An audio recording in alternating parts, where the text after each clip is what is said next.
Hello everyone, welcome back to my channel. আকাশটা দেখছো কত সুন্দর লাগছে। চলো এই আকাশটাকে মাথায় নিয়ে একটা খুব সুন্দর জায়গা থেকে ঘুরে আসি, আর সাথে করে তোমাদেরকেও নিয়ে যাই। ওই যে দূরে বড় ওয়াচ টাওয়ারটা দেখতে পাচ্ছ, ওই ওয়াচ টাওয়ারটাতেই আজকে যাব।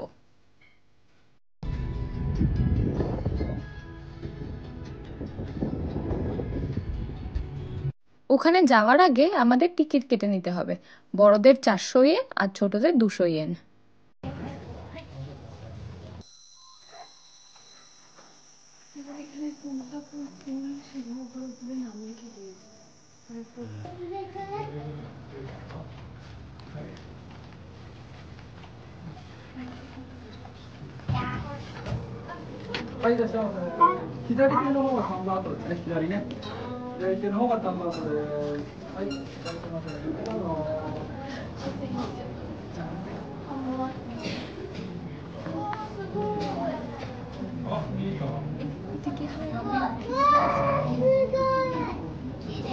এই সুন্দর আর্টটা দেখতে আজকে আমরা চলে এসেছি গিয়োদাতে।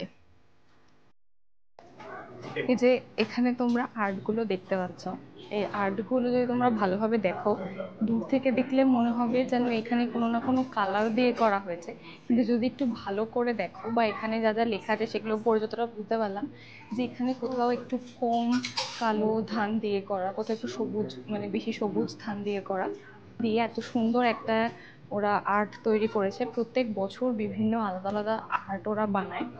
তো এই জায়গাটা তো ওই জন্য দেখতে এসেছি আমরা। এবার তোমাদেরকে একদম আসল জিনিসটা দেখাবো যে এই বছর কিরকম আর্টটা হয়েছে। আসো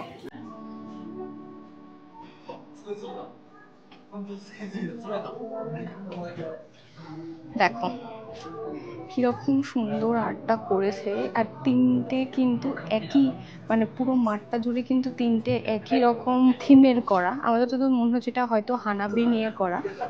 আর তার সাথে কিছু জাপানিজের লেখা আছে, গাম্বারো গাম্বারো নিচে লেখা আছে, বাট কাঞ্জিগুলো আমি অতটা ঠিক বুঝতে পারছি না। তো যতদূর মনে হচ্ছে এটা হানাবি নিয়ে করা।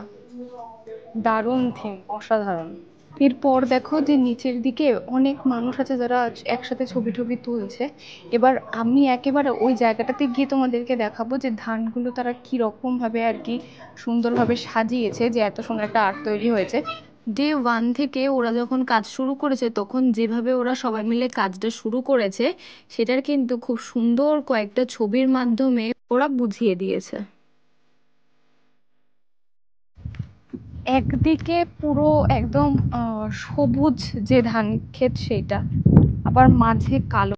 এই নিচে এসে আমরা কিন্তু বুঝতে পারছি যে এই একই মাঠে ওরা অন্য কত রকমের ধান বুনেছে যাতে ওই সুন্দর রকম আর্টটা তৈরি হয়।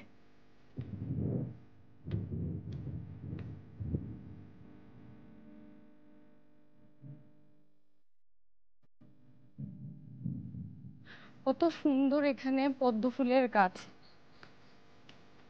কি সুন্দর লাগছে। এখানে কিন্তু রিলস করলে একটা বেশ ভালো হয়। কিন্তু ফুল নেই একটা। না, ফুল নেই, শুধু পদ্ম ফুলের গাছটা রয়েছে। আমরা লেটে এসেছি, কবে থেকে শুরু হয়েছে না? আর 2 মাস আগে থেকে। 2 মাস? হুম। ও, তাহলে তো স্বাভাবিক। চলো তাহলে এবার আবার বাড়ির পথে রওনা দিই। ঘোরাঘুরি তো হয়ে গেল, আর আকাশের অবস্থা বড় খারাপ, যখন খুশি আবার বৃষ্টি নেমে যাবে। তার আগে আগে বাড়ি অবধি পৌঁছে গেলেই হয়। তাহলে আমি আমার আজকের ব্লগটা এখানেই শেষ করলাম। তোমাদের সবার সাথে আবার আমার দেখা হবে আবার নেক্সট ব্লগে। টাটা।